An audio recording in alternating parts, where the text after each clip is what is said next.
The 1938 grand final, Don, what are your memories of that game? And I should say that I did speak to Jim Francis before he died, and I asked him the question, and he recalled having to jump over the children that were on the boundary line running onto the ground. Yeah. Do you recall that? Yes, that was something that surprised me. Very little publicity about. Now let me think. The older southern stand was round to about bay 14 or 15 at the time, and then there was quite a lot of standing room. And this game then against Collingwood, the ground was closed, I think at about 1:30. It was chock-a-block full. There were 97,000 there, and the pressure of the people standing in the area in the southwest corner where the opening was for the groundsmen and the like to go on, broke the fence, and quite a number, how many, was hundreds or 1,000 or so, were distributed around the outer side of it between the boundary line and the fence. Yeah, so that was the... And getting into it, as far as I was concerned, the crowd was so thick.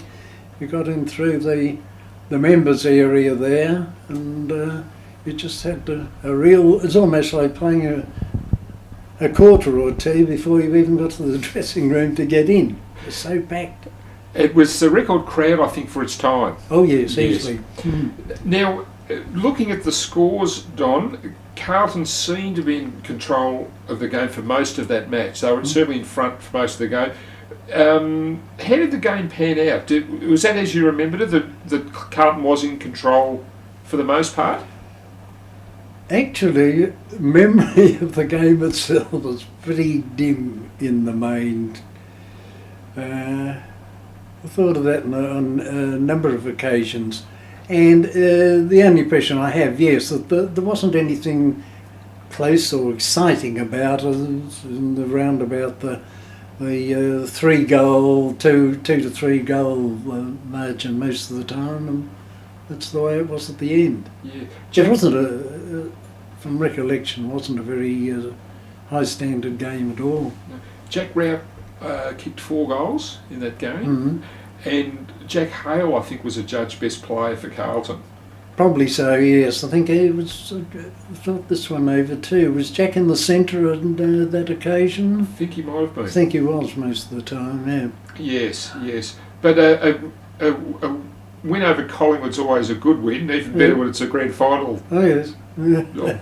Celebrations that night back at the ground, do you recall? Or that was, I found, a bit tame. I don't know why. Just a recollection. I didn't drink in those days, so that was one thing. They had a couple of entertainers, the usual thing of singing and telling stories, etc., etc. Got 1 or 2 of the players, including Harry Valance, was the only one worth listening to. And they got up to sing a song or two. But by and large, it didn't impress me too much. But of course, when you're a non-drinker in that sort of atmosphere, it colours the outlook of it. And also, of course, that a bit weary after having played the game, and when going on towards midnight after that. Yeah. And that was a great day for Carlton because it had been so long since their previous Premiership pennant. So I think it was something like 23 or 24 years? 1915. Yes. Yep. Yes. Yeah. Yes, it was a great occasion for one person in particular, and that was Newton Chandler, the secretary, because he had played as a wingman in the 15 side, and he then had that marvellous career as secretary. Finished up, how old was he when he died? About 102? Or 102 or something, yeah.